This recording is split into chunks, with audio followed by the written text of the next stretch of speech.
Let's not go through with this marriage." When I said that, Dad looked baffled.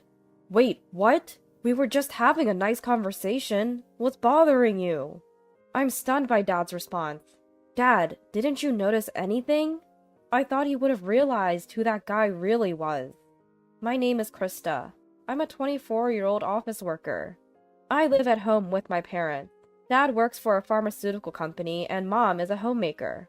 Dad doesn't make sales trips to hospitals anymore like he used to, but if invited to golf, he's more than happy to go. Last week at a golf event, Dad got into a conversation with Mr. Hallman, the CEO and chief of a private hospital, and they talked about their kids. Mr. Hallman has a second son named Ronnie, who's 44 and still single. Despite coming from a family of doctors, Ronnie isn't one. He works in game development from home. "How about setting up a date between our kids?" Mr. Hallman suggested. Dad was hesitant. He thought about refusing because Ronnie and I have a considerable age gap. But Mr. Hallman insisted. "Age doesn't matter once you're an adult." Eventually, Dad caved in, and it was decided that I would meet Ronnie. "So, will you at least meet him?" "I really don't want to meet a stranger." "He's from a good family. It should be fine." Despite my reluctance, Dad looked concerned. The truth is, for the past year, I've been stalked by someone suspicious, and recently, underwear from my yard got stolen. I felt in danger and had just reported it to the police. Both Dad and I were hoping to drop the subject, but Mr. Hallman was incredibly persistent. "Let's do it as soon as possible," he pushed, and before I knew it, I was meeting Ronnie the following Friday evening. The venue was a renowned restaurant known for its exquisite cuisine. Since Mr. Hallman was busy during the day, it was going to be a dinner meeting. Dad and I were meeting Ronnie and Mr. Hallman. On the day, Ronnie looked much younger than his 44 years. He wasn't necessarily handsome, but he seemed clean-cut. His conversation was solid, making it hard to believe he was still single. "Isn't it just that you have high standards, and that's why you're not married, Mr. Ronnie?" Dad also joked about it. "Ronnie isn't usually so talkative or well-groomed. He's making an effort for Miss Krista." Mr. Hallman replied with a wry smile, and Ronnie also smiled shyly. "I was surprised when Dad told me. I never thought Dad would arrange a meeting with Miss Krista. It must be fate. I can't change our age difference, but I thought I'd at least match the appearance." Ronnie added, "Something felt off." I realized both Mr. Hallman and Ronnie were discussing everything as if the marriage was already decided. When Ronnie mentioned, "I'd like to build our new home halfway between both our parents' houses," Mr. Hallman chimed in. "How about near the hospital? We have land there." Both Dad and I awkwardly smiled, not knowing what to do. "Here, Krista, offer Mr. Ronnie some more drinks." Dad tried to steer the conversation by offering Ronnie a drink. I also went along and offered the next round. "So, Mr. Hallman, you were saying last week that you got a new golf driver. How's it treating you?" "Oh, it's fantastic. I'll lend it to you sometime." Dad's strategy worked like a charm. Mr. Hallman and Dad started getting into a conversation about golf. They often share golf equipment, it seems. Just then, I got a direct approach from Ronnie. "Krista, thank you for today. I'm happy you decided to marry me." "What?" I was stunned and questioned what he said. He suddenly got way too familiar. Unbelievable. I haven't decided to marry anyone, let alone him. He doesn't seem like a bad guy, but I've just met him, and have no romantic feelings. Ronnie didn't notice my discomfort. He seemed pretty tipsy, and looked at me with ulterior motives. "How about we go to the beach next time?" "Sorry, what? I couldn't hear you." I pretended not to hear him, but I heard him loud and clear. Right as I was pondering what to do next, "What do you like to do, Miss Krista? Do you also play golf with your dad?" A cheerful and tipsy Mr. Hallman started talking to me. Saved by the bell. I actually enjoy going for walks by myself." I dodged Ronnie's question and changed the subject. The suspicious person who had been following me hasn't been caught, and I haven't been able to go for walks lately, but any other topic is fine at this point. "You don't seem sunburned for someone who enjoys walks." Elderly men sure know how to make a comment that gets under your skin. "I wear a hat," I replied, smiling. "A hat, huh? That's stylish." Mr. Hallman had no idea I was annoyed. "Krista loves hats. She has quite a collection." My dad chimed in, steering the conversation. I took this as a perfect moment to pick up my silverware. Just then, a delicious-looking fish dish was served. I decided to focus on my meal to distract myself. What's the name of that green hat Krista has? Darn it, I can't remember. Apparently, Dad can't remember the name of my hat. Come on, if you're getting old, what does that make me? My apologies, that was a slip of the tongue. Both men laughed and then turned to me. Krista, what was the name of that hat again? I forget. Just as they asked, I had just put food in my mouth. I was rushing to swallow when... That's a newsboy cap, right? Green really suits Krista. Ronnie answered for some reason. What? How does he know? We just met. I almost choked on my food. Could this guy be... Dad, seemingly oblivious, answered, Yes! A newsboy cap! I can never remember it, but it suits her so well. She looks adorable. Mr. Hallman didn't seem bothered. A newsboy cap? Never heard of it. Women's fashion is complicated. I'm good with medical terms, though. You're impressive, Mr. Hallman. Dad, you might know it as a hunting cap. The conversation continued, but my mind went blank. All I wanted was to escape from this place as soon as possible. I've gotta call the police. I put on a smile, suppressing my inner turmoil as I get through the arranged meeting. As soon as I see Mr. Hallman and Ronnie get into a taxi, I let out a huge sigh of relief. Krista, you tired? Dad, a bit tipsy, smiles at me. The forced smile I've been wearing vanishes, and I become serious. Dad, let's definitely say no to this marriage. My straightforwardness leaves Dad puzzled. Wait, you were just having a good time chatting. What's wrong? Is it his age? He was a decent guy, wasn't he? Didn't you like him, Krista? I'm surprised at Dad's words. Dad, didn't you notice anything? I assumed Dad had also figured out who that man really was. Notice what? The hat. The cap. Don't you find that odd? Huh? You mean Ronnie knowing the name of the hat? He's young. It's not strange for him to know. Frustrated, I explain again.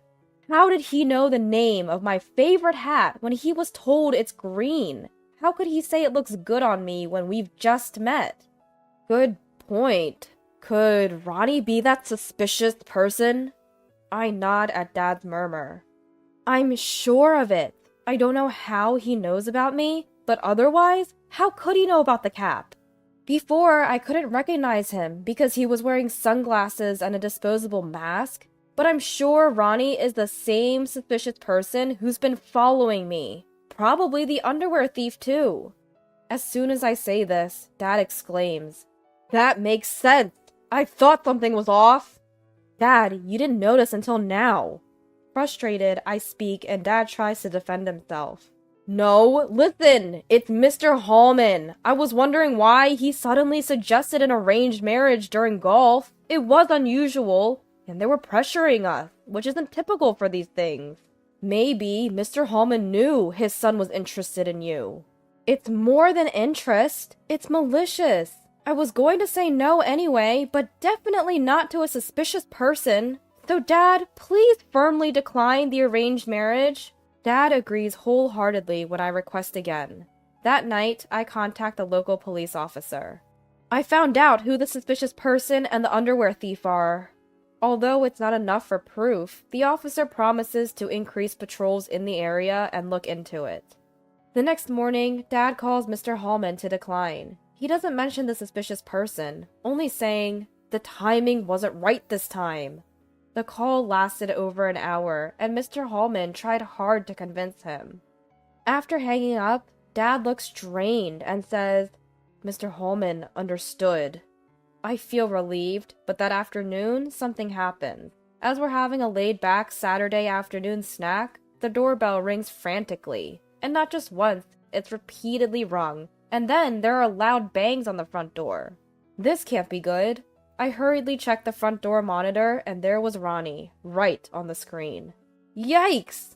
I couldn't help but shout. Both Dad and Mom stood up and looked at the monitor. It was clear, even through the screen, that Ronnie was livid.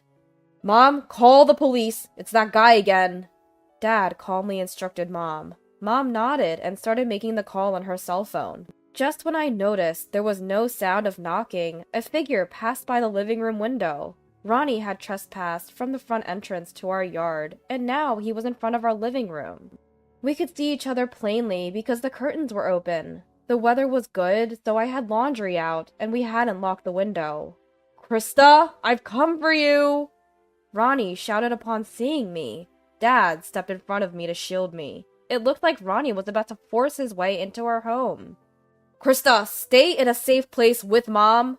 As I started to comply with Dad's instruction, Ronnie yelled again. "Krista, you can't escape me! We are destined to marry!" Destined? I felt a surge of anger at Ronnie's words. I stopped and turned back. Mom had already called the police, who should arrive any minute. Ronnie had been tormenting me for nearly a year. He was a suspicious person. I remembered all the days I had been scared, and my anger boiled over. "Don't make stuff up! Who would marry you? You're committing a despicable crime. You're a grown man, stalking a woman 20 years younger and stealing her underwear. Aren't you ashamed?" I was sure Ronnie was behind it all, so I yelled. Ronnie seemed taken aback and started making excuses. "No, you've got it wrong. I've been watching over you, so you're not in danger. You left your underwear out to dry because you wanted to thank me, right? I know how you feel, Krista." "Gross! That's not it at all! You trespassed and stole it! Do you have any idea how terrifying it is to be stalked for months by a man I don't know?" My laundry was essentially hidden in the yard. You'd have to trespass to steal anything. I had been scared to even go out into the yard since my underwear was stolen. This man ruined my peaceful daily life. "You call me a criminal? I'm not trespassing. We're destined. We're promised fiancés." I was at a loss for words. This guy is delusional. Nothing will get through to him. Mom also spat out, "Stop talking nonsense! Can't you differentiate between reality and delusion?" Dad angrily stated, "Ronnie, just because you're infatuated doesn't mean you can do anything you like. Stalking and theft are crimes. You're trespassing right now. As parents, we can't forgive your actions. We won't let our beloved daughter fall prey to a criminal like you." Mom yelled while pointing her phone at Ronnie. I felt truly grateful for my parents who were defending me.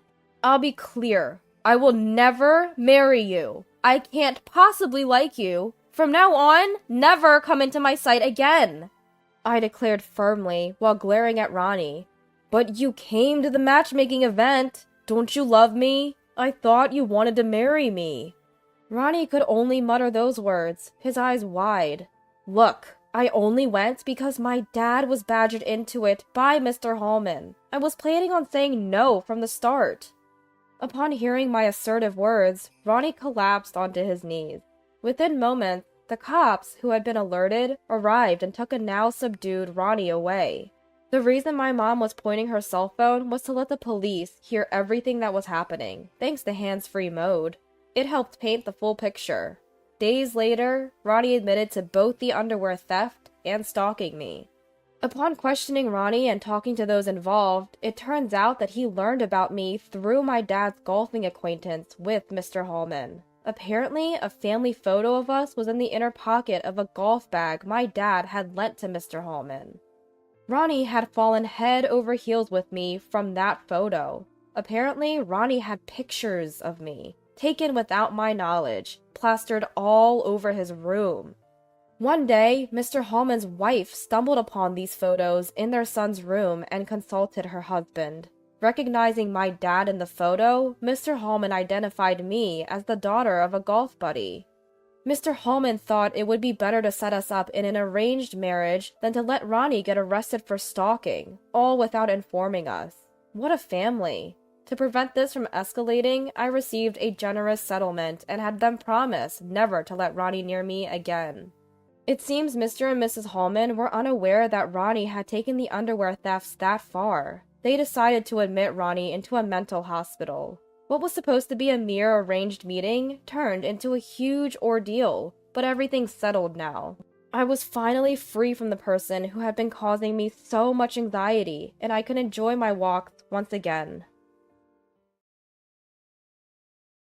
I don't plan on relying on someone who hasn't even gotten married past 30. acting all high and mighty with that chump change.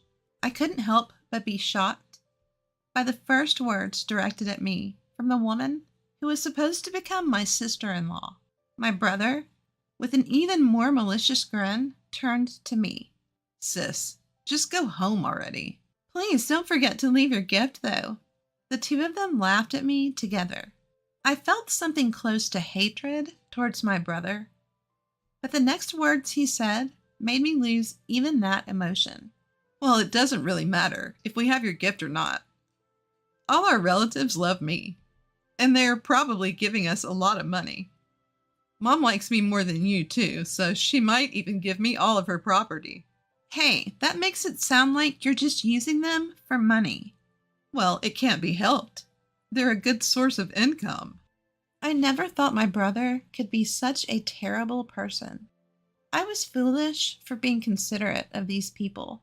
Despite it being our first reunion in a long time, my brother hasn't changed a bit since the old days.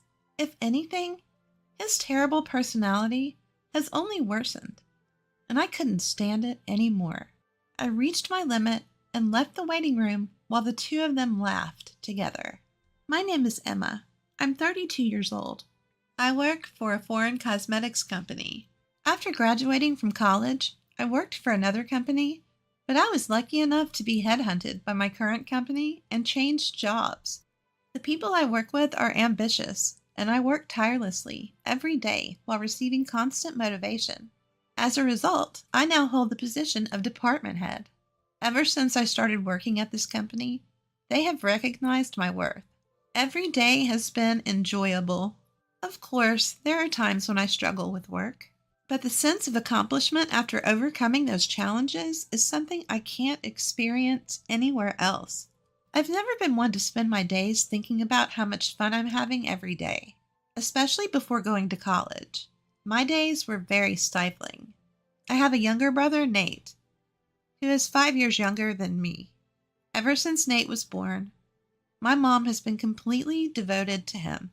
She loves him so much that I became less important to her.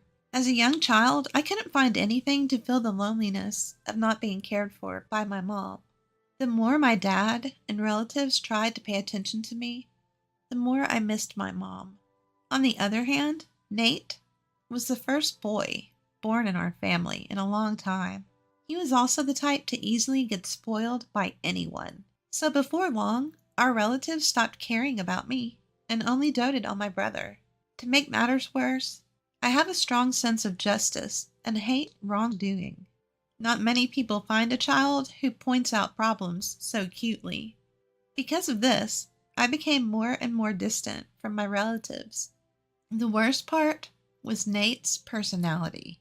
Having been pampered by my mom and relatives, Nate grew into someone who couldn't be satisfied unless he was the center of attention, and knew exactly how to behave to get it. You could say he was skillful and good at getting by in life, but you could also say he was manipulative. I couldn't get along well with such a brother. Nate often got into fights, and my mom always defended him. I started to lose my sense of purpose. Not just my mom, but my relatives also started favoring Nate, and I began to feel uncomfortable whenever our family gathered. Seeing me like this, Nate would say, "Why don't you go to the other room, sis?" He had a smiling face, but he was giving me a look that didn't allow any objections. At that time, Nate was in the first grade of elementary school. If something bothered him, he wouldn't hesitate to lie and make me look like the bad guy. I had long lost my position as the older sister. When my brother said that, I had no choice but to leave. But what hurt more than being treated like an intruder by my brother was the way my mother and relatives acted. When my father noticed I was gone and asked, "Where's Emma?" the relatives just shook their heads, and my mother said, "I don't know." Then Nate jumped in. Speaking of which, the other day, my mother and the relatives listened with great interest to his story, as if I never existed. It was so heartbreaking. Nothing changed, even when I wasn't around. At times like that, only my father's sister, Aunt Ava, worried about me. "Here you are. Don't you want to go back to the others? Or do you not want to?" As I cried quietly, sad and frustrated, my aunt sat down next to me without me noticing. She gently stroked my back as I buried my face in her lap. When I couldn't say anything, my aunt began to speak softly. I kind of understand how you feel, Emma. Maybe it's because I'm an older sister, too. Ever since my brother was born, he was the one who got all the attention. And you know how our relatives are, mostly women, right? So they really spoil the boys. I always thought it was unfair. You too, Aunt Ava? I was surprised. My aunt was always cheerful and in charge at family gatherings, and I never would have thought she felt that way. My aunt smiled gently in response to my question. Yes, when I was a kid, I was so jealous of my brother all the time. But he wasn't very talkative, so he wasn't always the center of attention like Nate. I think you must be feeling much worse than I did.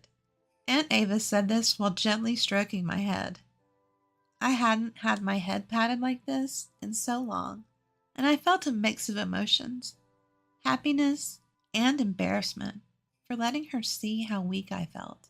Our family has strong ties, you know. And Nate is kind of cunning, or maybe he's just good at winning people's hearts. He has that kind of personality, right? Everyone gets easily fooled by him. Really, Aunt Ava? You think that about Nate too? I was surprised again, thinking that no one in the family saw my brother that way. Aunt Ava winked at me, surprised. So don't forget, I'm watching you, Emma. If you want, I can talk to everyone about it. No, it's okay. Just knowing that you're watching me is enough to make me happy. All right, I understand. But if there's anything you want me to hear, I'll listen. You can always rely on me. After that, I looked forward to seeing my aunt at family gatherings. Even now that I've moved away, I still keep in touch with her regularly. The only other contact I have is the occasional email from my father with updates. Since I rarely go home, I don't know much about my family and relatives' current situation, so I never expected to get this kind of news from my father. Nate is getting married. Right now, I don't have a partner.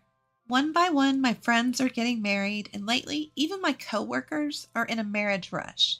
At a time when I was feeling a bit anxious, I got the unexpected news of my younger brother's wedding.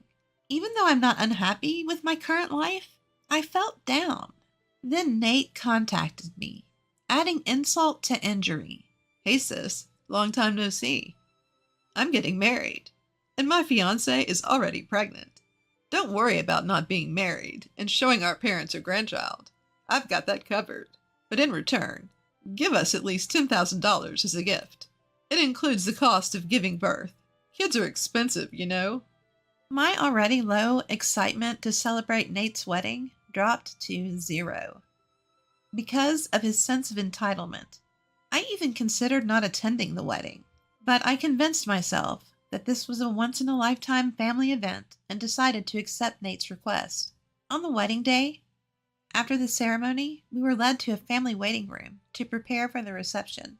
I reunited with my mom and relatives after a long time had passed without seeing them. Of course, the topic was all about Nate. I tried to accept it since he was the star of the day, but my past memories kept coming back. That day, the gloomy, cloudy sky seemed like it would rain any moment, and my mood got darker and darker. That's when my dad talked to me. Emma, it's been a while. How's work? Oh, Dad, I'm getting by somehow. I see. So would you consider coming back home more often? My dad said that, but I didn't feel like it. Yeah, I'll come back when work calms down. I need to go to the restroom now. I left the family waiting room. I couldn't get out of there fast enough. I thought I had changed a bit, but I see others don't change so easily. As expected, I felt uncomfortable in front of my relatives. I let out a big sigh. At that moment, my phone vibrated. Come to the bride and groom's waiting room right now. It was a message from Nate. What does he want at a time like this? I headed to the bride and groom's waiting room, pondering. Did you bring it? As soon as I arrived, Nate asked me this question. I didn't understand at first, but I realized what he meant from his and his wife's nasty looks. Yeah, I brought the $10,000 gift. Are you satisfied now? Congratulations on your wedding. I reluctantly offered my congratulations, even though my heart wasn't in it. But I immediately regretted being considerate. Only $10,000? I clearly said to give more than that. Isn't it common courtesy to give more than the requested amount? You're as clueless as ever, sis. Wait a minute. Isn't $10,000 already a generous amount? I gave it because you said the baby was coming. Isn't your attitude a bit much? If you choose to act like this, I don't want to be involved with you in the future. As I snapped back, Nate exaggeratedly clicked his tongue. I was really annoyed that despite giving them the $10,000 they asked for, they still complained. As I glared at my brother, his wife standing next to him put her hand on her hip and laughed at me. Don't worry. We don't plan on relying on someone who's still unmarried in her 30s and acting so high and mighty for such a small amount of money. I couldn't help but be shocked by the first words directed at me by the woman who was supposed to be my sister-in-law. Nate also gave me a malicious grin. Yeah, just take your gift and leave. Make sure you leave the gift money. The two of them laughed at me together. I felt a strong hatred for my brother and his wife, but Nate's next words made me lose that feeling. Well, even without your gift, we'll be fine. All our relatives love me. I'm sure they gave us a lot of money. Mom likes me more than you, too. She might even give me her entire fortune. Wait, that makes it sound like you're just using them for money. Well, it's true. That's why we invited fewer friends and more relatives. I never thought my brother could be such a terrible person. I couldn't help but be shocked by Nate and his wife, who seemed to find it amusing that he viewed our relatives and even our mother like that. I was stupid for worrying about them. I was disgusted by my brother, who hadn't changed at all since we were kids and had only gotten worse. Unable to bear it any longer, I left the bride and groom's waiting room as they continued to laugh. Emma! As soon as I left the waiting room, I heard someone call my name. It was my Aunt Ava. Seeing my aunt, I couldn't help but let my feelings show. Auntie, I can't take it anymore. I'm leaving. When I said that, my aunt showed her anger. I heard what just happened. This is unforgivable. Everyone should know about it. But it's true that everyone likes Nate, right? If I say something, I'm sure no one will believe me. It's not like he's forcing our relatives to give them money, so it's just a matter of me putting up with it. It's fine. I don't think I'll ever see them again anyway. Apparently, my aunt had been worried about me looking uncomfortable in the relatives' waiting room and followed me when I left. After she had heard my conversation with Nate and his wife, my aunt suggested telling everyone. But after seeing the two of them laughing and looking down on our entire family and relatives, I had already given up. However, my aunt was filled with anger, contrary to how I felt. You don't have to put up with it anymore, Emma. I never thought Nate would go this far. There's still time. Let's confront them together and reveal everything. If anyone still supports Nate after that, then they can be their source of money or whatever else they want. Encouraged by my aunt's words, I decided to face the situation and returned to the family room with her. Surprisingly, my mother's brother, Uncle John, believed my story right away. Actually, there have been some bad rumors about him at the company. I didn't want to doubt my nephew, and I thought it was natural for the business to have some bad times. But after hearing Emma's story, it all makes sense. I guess I was only considered valuable as long as I was paying him. Uncle John runs a company, and Nate works there. It seems Nate has been taking advantage of his position as the president's nephew and doing whatever he pleases. Because Uncle John is the company's president, our relatives respect him. When he acknowledged my story, everyone started to believe me, one by one. There's no way Nate could be like that. My mother, who had been adamant until the end, gradually grew suspicious, not only because of me, but also because my aunt had talked about Nate. My mother, who had been asked for hundreds of thousands of dollars for wedding and childbirth expenses, seemed to have her doubts, and eventually accepted our story. My father, who seemed to have believed me from the beginning, was radiating with anger. At that moment, when all the relatives finally listened to me and my aunt, my father spoke up. I'm sorry for our son. We must have raised him wrong. Let's all go home today. He doesn't deserve to be celebrated. With those words from my father, my mother and all the relatives decided not to attend the wedding reception. My parents hurriedly left the family room to explain the situation to the other guests. As we waited at the shuttle bus stop, the people who were supposed to attend the wedding started to arrive. At the end of the crowd, I could see my parents. My father gave me a strong nod when he saw me. I'm sure all the guests had decided not to attend. Thank you for believing in me. I tried to convey that to my father, but as I approached him, he was yelling into his cell phone. Who would celebrate someone like you, who repays kindness with malice? The person on the phone must be Nate. It was the first time I had seen my father so openly angry. I heard from Aunt Ava, Nate. It seems you've been calling our family and relatives a bunch of gold diggers. How could you say that after all they've done for you? We have no intention of celebrating you anymore. We're going home today. My father hung up the phone and apologized to me for all the hard times I had gone through. As soon as we got on the bus, Nate called me. Emma and Aunt Ava turned everyone against us and spread rumors. Now nobody's left at the venue. I calmly responded to Nate, who was panicking and raising his voice. Your Aunt Ava heard you guys making fun of the family. She joined in the conversation, so everyone believed us. Can you stop saying I spread rumors? I just told the truth. It's the same thing. What are you going to do about it? And I don't know. We're already on the bus. Don't say that.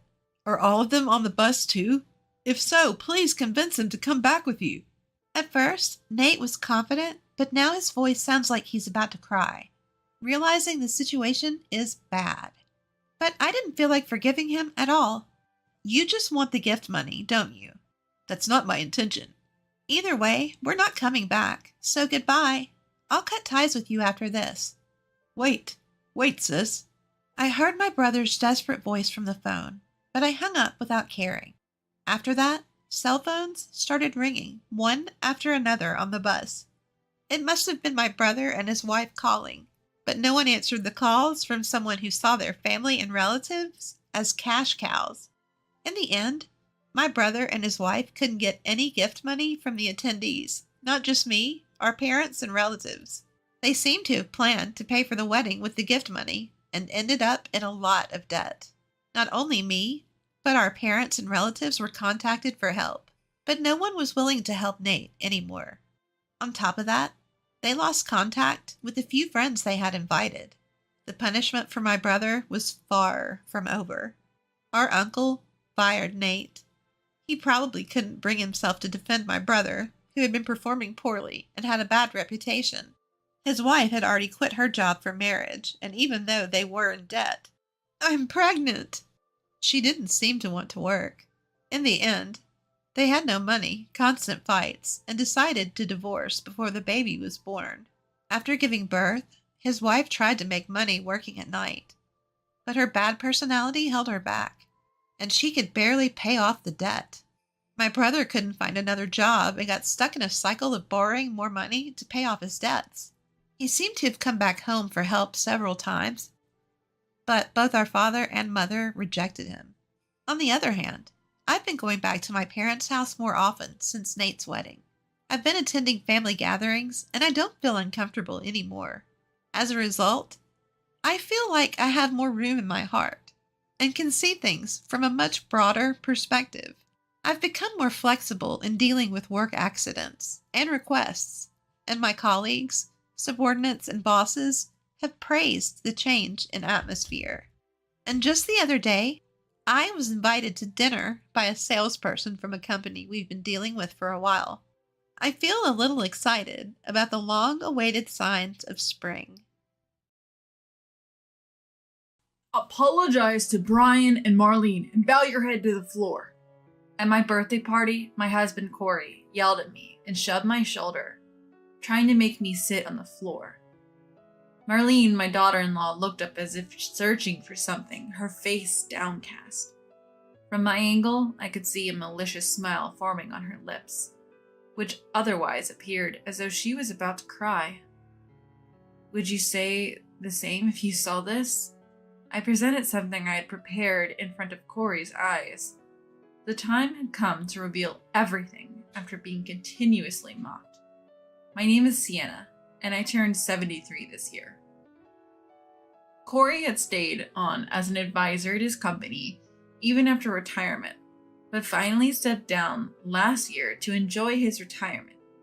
We've led a quiet, if ordinary, married life since we wed, without even arguing much. Our eldest son, Brian, got married a few years back and moved out. With our parenting duties complete and no other worries, life was good, though we're not exactly swimming in money. We've saved up a decent amount for our retirement. Living together with just Corey, there's really nothing we lack. We expected this peaceful life to continue. The change in our lives came with our eldest son and his wife moving in. Initially, they lived in a rental apartment, but they recently expressed a desire to live with us. True, Brian's workplace is closer to our home. Marlene is a housewife, so she doesn't have to worry about commuting. At first, Brian was the one who talked to me about it. Marlene has generally kept her distance from our home. It's not that we have a bad relationship, but something always felt off. Corey tells me I'm overthinking, but I can't help but feel it's women's intuition. However, this wasn't the first time the topic of living together came up. They had initially refused the idea when they first got married. Maybe back then they wanted to live independently.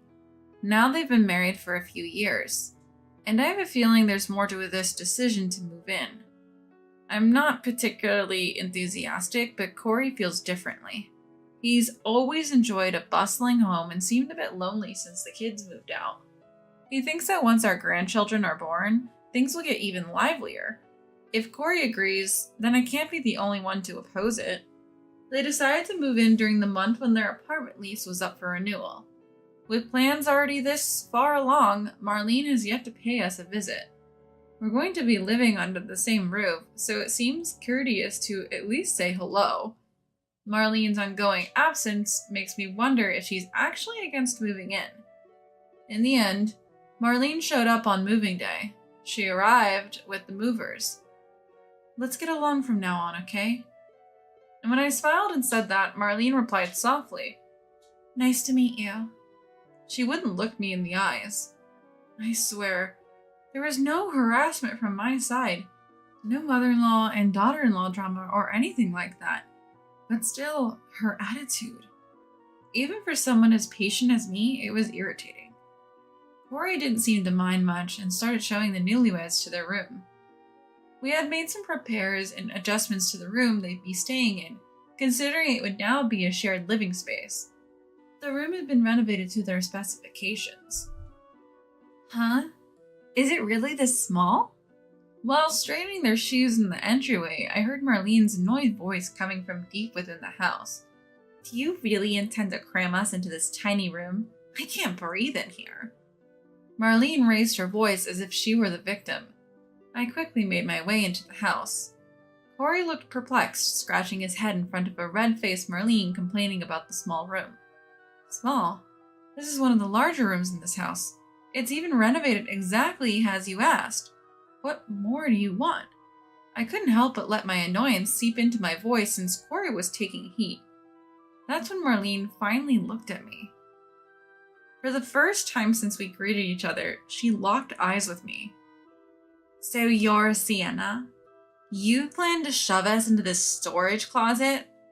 I was taken aback by her harsh words. It was absurd. Brian also tugged at her sleeve, saying, Hey.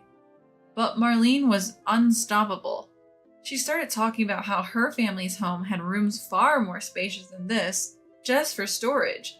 She stressed how the stress came from the difference in lifestyle and standards between her family and ours. She even started talking about how rich her family was and how poor we were in comparison. I never thought Marlene could have so many complaints. I thought even the tolerant Corey would get mad at this point, but he was just calmly trying to soothe Marlene. From Brian's attitude, I could tell this was a usual occurrence for them. Marlene kept complaining for about 15 minutes, but finally seemed to realize that nothing would change by doing so. She entered her room and slammed the door shut. Corey and I exchanged glances inside. So began our tumultuous life with the newlyweds. I had hoped that Marlene would eventually get used to this home. After all, as a housewife who wasn't working, she'd be spending most of her time here. I can't deny that I had some ulterior motives for starting this joint living arrangement. As I've gotten older, household chores requiring physical strength have become more challenging. Though I wish Marlene would lend a hand, she stays cooped up in her room all day and doesn't help out at all. I handle the laundry, putting it in a hamper in the laundry room and then hanging it out to dry. Once dry, I fold the laundry and leave it in front of my eldest son and daughter-in-law's room. Marlene only leaves her room during mealtimes. She devours the food I make while complaining about it. Corey doesn't seem concerned about Marlene's attitude at all. Since moving in my eldest son and his wife, utility bills and food costs have doubled. Housework has doubled too. Despite all this, they don't contribute to household expenses. I felt emotionally and financially cornered. One day, I must have looked worn out. Corey brightly remarked, "Your birthday's coming up soon." I looked at the calendar, and sure enough, there was a mark on my birthday, a tradition Corey maintains every year.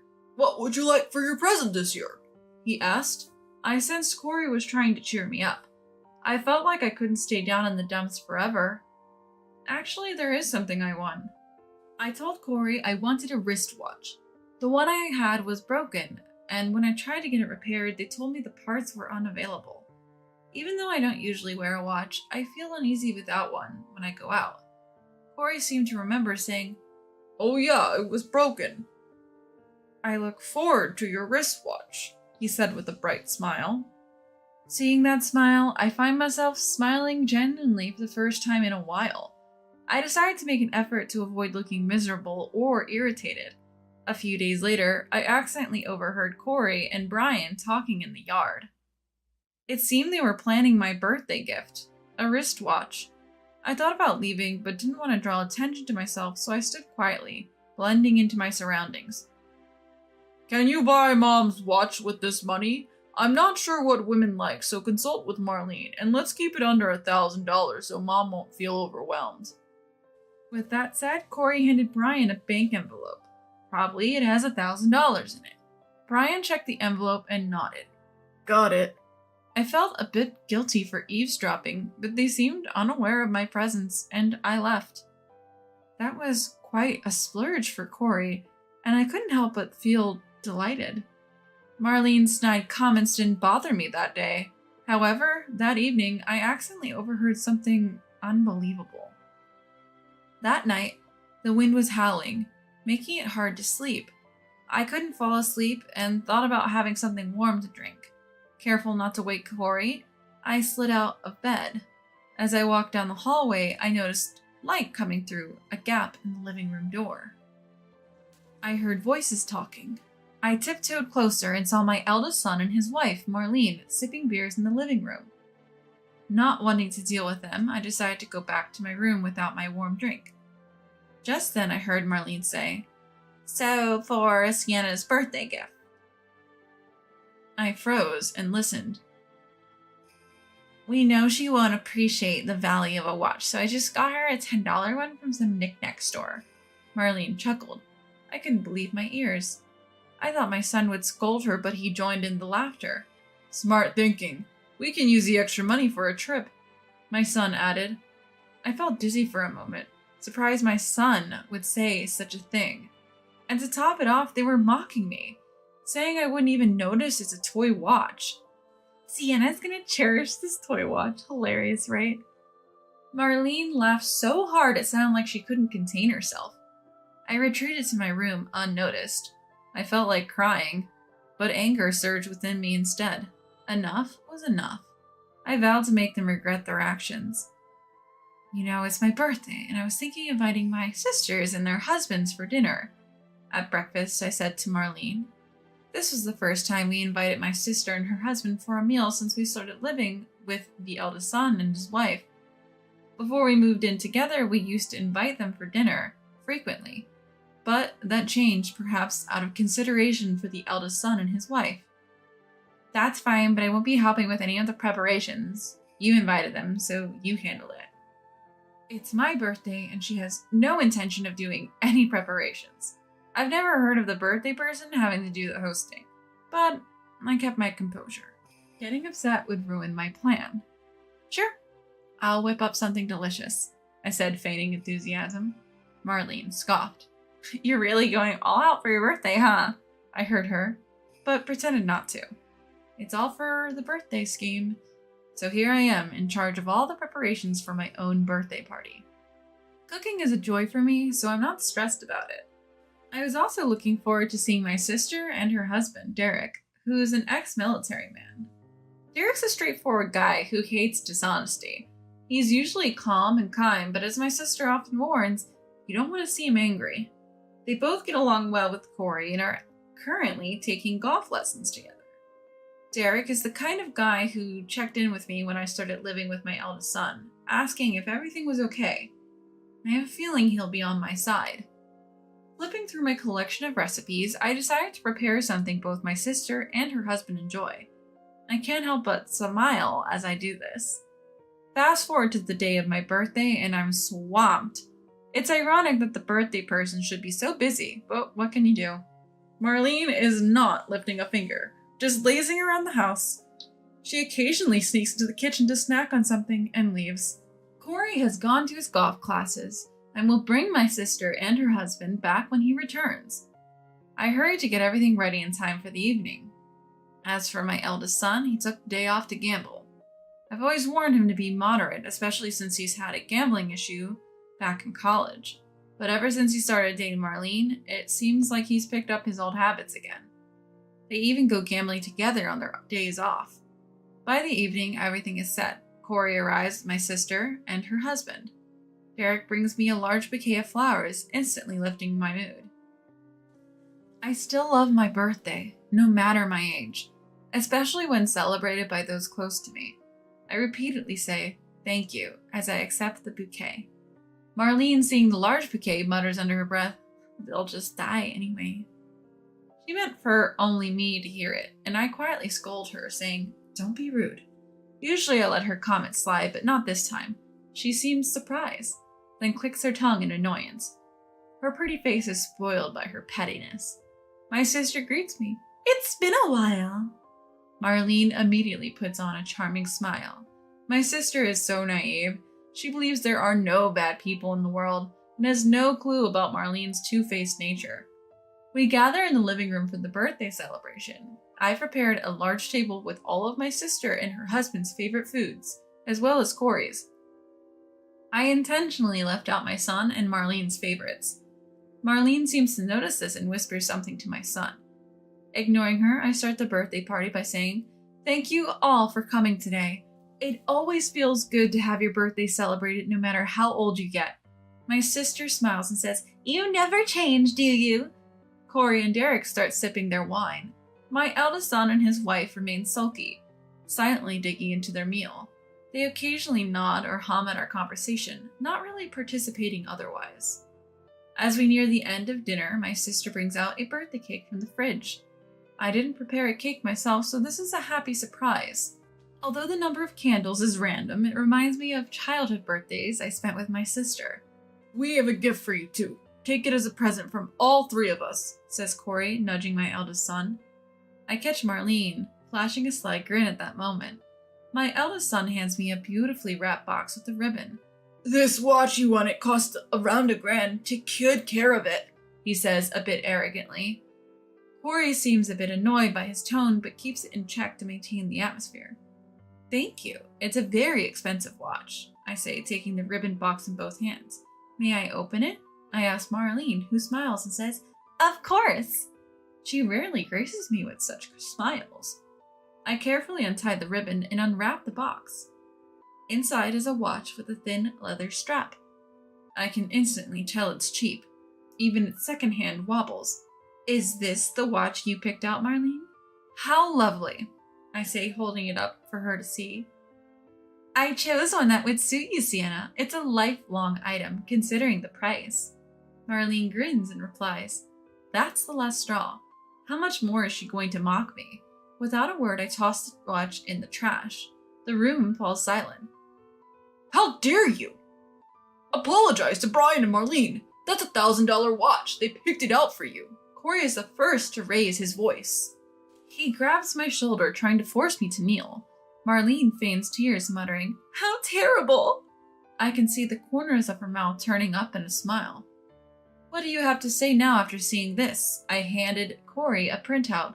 It was a webpage showing the exact same watch I had just thrown away, listed at a mere $10, tax included. The package and ribbon were identical to what we had. I know you wanted to give me a watch. Those two trampled all over that sentiment of yours. I revealed to Corey and my sibling-in-law what I had accidentally overheard. They had taken the $1,000 given to them by Corey, bought a $10 watch and planned to lie and say it was a $1,000 gift for me.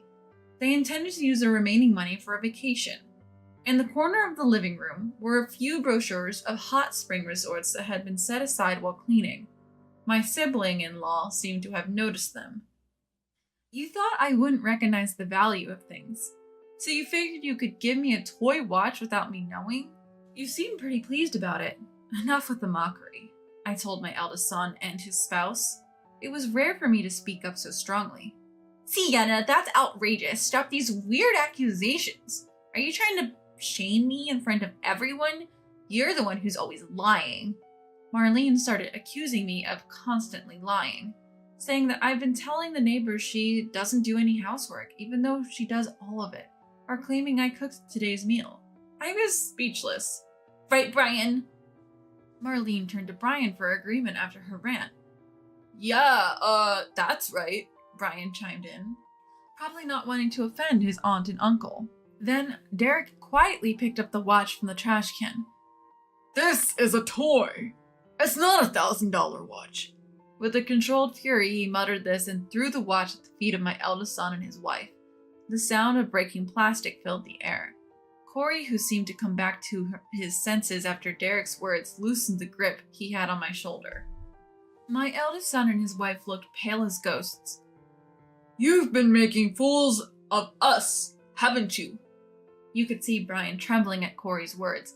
He knew all too well that when Corey, who rarely gets angry, does get angry, there's no controlling him. Marlene was clueless. Look, it's a waste to give expensive gifts to someone who doesn't appreciate their value. We could make better use of that money by traveling, she brazenly declared. The next moment, Corey's angry shout, "Get out!" echoed through the living room. He promptly ushered the couple out and dragged them all the way to the front door. Once outside, he locked the door behind them. From the other side of the door, the voice of my eldest son and his wife pleading to be let back in was audible, but neither Corey nor my younger sister and her husband had any intention of letting them in. Corey apologized to me, saying, I'm sorry, didn't realize all of this sooner. Hearing his sincere apology made me feel like this was the best birthday ever. After that, Corey never allowed our eldest son and his wife back into the family home. The cohabitation was over. Their belongings were sent to Marlene's parents' house, and any further contact was strictly ignored. My eldest son and his wife were suddenly homeless, taking refuge at Marlene's family home. However, there was no place for them there, as Marlene's sibling and their spouse were already living with the parents. Soon enough, they were kicked out and had to rent a small apartment to start their new life. Rumors were they had no savings, possibly spent on gambling, and Marlene's brother had to cover their apartment deposit. It seemed Marlene had already been cut off financially from her own family, with a strict warning that no more help would come. Marlene, once a housewife, was now working part-time to support their new life. As for me, life had become easier since we stopped living with them. I finally had time for myself. Corey also started to treat me better than before. Despite the difficulties, I felt like our marital bond had strengthened. And perhaps this was the happiest we've ever been. All right, take care of dinner and baths for the grandkids, will ya?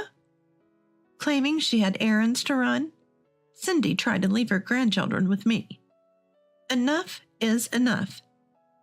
I've been inconvenienced by her time and time again. But what did Cindy just say? Take care of dinner and baths for the grandkids? She thinks I'm some kind of maid. This is ridiculous. I can't take it anymore, so I decide to stand my ground. Looking Cindy square in the eye, I retort. Excuse me? I'm not a nanny, you know? I'm Liliana, 72 years old. My husband, Victor, is a year older than me, 73. We have one daughter. She moved to the big city for a job and has been living in New York ever since. But she does visit us during long holidays. Though she didn't show any signs of getting married, even after turning 35, she finally did last year, giving both Victor and me peace of mind. We thought we'd made the most of the remaining years of our lives, so we decided to build the new house we'd always planned on. I was the one who strongly desired the new house. Being a watercolor painter, I'd always wanted a lovely studio, even though I've made do with a room in our home until now. Our old house was quite outdated. The floors creaked with every step, and the plumbing needed renovation. So we figured we might as well build a new house, customized to our liking. Though I'm past 70, I still have a decent income from opening solo exhibitions and publishing books. Therefore, I financed this new home. I haven't told anyone it's in my name. There's no need to. Since building my dream home, I've been thrilled to paint every day in my gorgeous studio. Victor, though retired, helps out at a friend's farm during the day to keep himself sharp. In the evening, we share a meal in our cozy, wood-accented dining room and then relax in our spacious living room, sipping tea on the sofa. We often talk about how great it was to build this house. However, a dark cloud began to loom about a month after we moved in. My brother-in-law and his wife, upon hearing about our new home, started showing up unannounced. They are Victor's older brother, Randall, and his wife, Cindy. Their house is only a 20-minute drive from ours. While I understand they might be curious about the new place, it's just me at home during the day when they decide to drop by. I've got work to do as well, you know, so frequent visits are really inconvenient to me. The third time my brother-in-law and his wife came over, I tried to gently let them know. I'm working from home, so I can't really entertain guests right now. They replied with, "That's fine, don't worry about us. We'll make ourselves at home." Sure, you might not worry, but I do. I bite my tongue to keep from saying anything. Before long, Cindy starts bringing over her 5 grandkids. My brother-in-law's family has 2 daughters, both married with children. These kids, all 5 of them, range from 1st to 4th grade. I've met them before and they're adorable, but having them make noise while I'm trying to work at home is a different story. It'd be different if Cindy gave me a heads up. Then I could prepare for their visits, but no. She just started showing up unannounced with kids whenever they had a day off from school. It's just me and Cindy trying to manage these 5 little rascals. And she doesn't discipline them at all. The kids say they're on an adventure, running through my house, playing tag and superhero games, even scratching up my walls. When I try to step in, Cindy says, "Why are you getting mad? They're just kids." To add insult to injury, she criticizes me for not having snacks or juice ready. "We come over all the time. You knew the grandkids would be here. Why didn't you prepare anything? You're so inconsiderate." Well, I don't want you here in the first place, so why should I? Cindy's lax attitude only escalates the children's behavior until they actually walk into my home studio. Thankfully, they didn't touch my work, but that was the day I installed a lock on my studio door. Even with the studio off limits, the rest of my home gets trashed whenever they come over. When I finally asked her to reduce the visits, she told me, "This will be good practice for when you have grandkids." Yeah, right. I won't have 5 all at once. And if they were my grandkids, I'd be keeping an eye on them. Today, after Cindy and the kids left, I let out a sigh. As I looked at the room scattered with toys and candy wrappers. The toys probably came from their home, and the candy must have been given by Cindy. Again? My husband Victor just got home from work and says this to me, visibly frustrated. I get why he's annoyed, but I wish he'd say that to Cindy, not me. He's always been hesitant to speak to his older brother Randall, and the same goes for Cindy.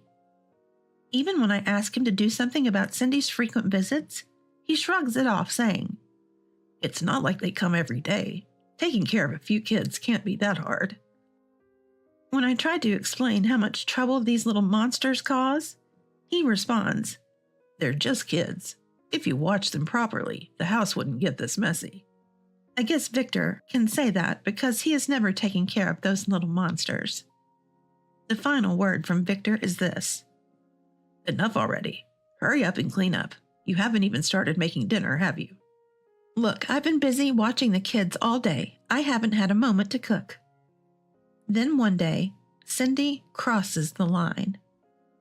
She brings her 5 grandkids over and says, "I've got errands to run. Please take care of their dinner and bath," before heading out the door. That's it. I'm at my wit's end. After putting up with all her nonsense until now, what did Cindy just say?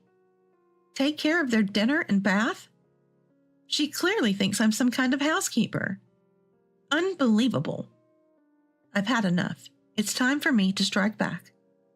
I lock eyes with Cindy and say, you do know I'm single, right?" Cindy freezes, not knowing what I'm talking about. "What are you going on about all of a sudden? Did you have a fight with Victor? Just take care of the grandkids, okay?" Ignoring Cindy's attempt to brush me off, I decide to drop a bombshell. I'm divorcing Victor, so I can't look after the kids. What? If that's true, why are you still here? Shouldn't you be leaving? I just came back to pick up my stuff. The truth is, I haven't actually divorced him yet, but I'm seriously considering it. I contemplate telling Cindy that this is my house, and Victor should be the one leaving, but I decide not to. Not here. Not now. If we do get divorced, Victor will have to leave. The reason this even came up is because of a fight I had with Victor. Cindy keeps bringing her grandkids over. They're running wild, and I can't manage them all. When I told Victor, he didn't get it. To make matters worse, he says things like, "Clean up the room already. Is dinner ready yet?" That was the last straw for me. I can't be with someone who doesn't understand my situation. Let's get a divorce. Victor was initially flustered, pleading for me to reconsider, but then he said, "Don't you find Randall's grandkids cute? They don't come every day. Just take care of them when they visit on weekends. If you keep making a fuss, they'll never want to visit us when we have our own grandkids." Let's start with a separation. Before I knew it, those words had escaped my lips, emotionless, directed at Victor. Fed up with Victor, who wouldn't even consider what I'd been saying to him all this time, and only blamed me when I mentioned divorce. I decided to take action right away. I quickly packed up some essentials and left the house. I didn't want to leave my own home with my favorite studio, but Cindy's constant intrusions made it impossible to focus on my painting. So I opted for renting a short-term apartment to get some peace. Just as I was packing my art supplies and clothes, Cindy showed up. "I'll be leaving, so you'll have to talk to Victor about the rest." I gestured towards Victor, who had just come out from the back room. Victor was usually busy helping out at a friend's farm, but he had stayed home that day, apparently waiting for me. I had no intention of going back until Victor understood what I was going through. If he expects me to take care of our future grandchildren, then he'd better set an example. In the short-term apartment, Cindy stopped showing up, and I could finally focus on my work. though it's a shame I couldn't use the studio I had built. At least I knew I could paint in peace. 3 weeks flew by as I immersed myself in art, keeping my phone off the entire time. When I finally turned my phone back on, I found messages and missed calls from Victor every single day. The last message read, I get it now. What you've been going through? I was wrong. Please come back. It looked like actually dealing with those unruly kids had finally opened his eyes. I texted him, "We'll talk at home," and returned home after 3 weeks. Victor looked exhausted when he greeted me. I'm sorry, was the first thing he said. The day I left to get my stuff, he had taken care of the kids for the first time and found it way more challenging than he had expected. He said he couldn't manage cooking and bathing them while they ran around and didn't listen to him. Eventually, he had to ask Cindy to take them back. It seemed like Cindy kept bringing the kids over every time their school was off, leaving the house a mess. Victor told me he was doing his best to clean up afterward. He finally realized the tough situation I had been in and sincerely apologized for his earlier indifference. I'll go talk to Cindy at Randall's house and tell her not to come over anymore. Please, let's start over. Seeing Victor's earnest attitude, I decided to forgive him for everything. Aside from the issues with Cindy and the kids, I had no other complaints about Victor. Thus, our separation ended after 3 weeks. So Victor made good on his word and went to have a talk with his brother-in-law and sister-in-law, Randall and Cindy. Randall was initially shocked, as Victor had never been assertive before, but he apologized, saying he didn't realize the situation was so bad. Cindy, as usual, didn't listen, insisting it was good practice for when they have grandchildren. In the middle of this heated conversation, their nieces and the 5 rowdy kids showed up at the parents' house, apparently by coincidence. The nieces asked Victor what was going on, so he told them how Cindy kept bringing the kids over to our house unannounced, leading to our separation.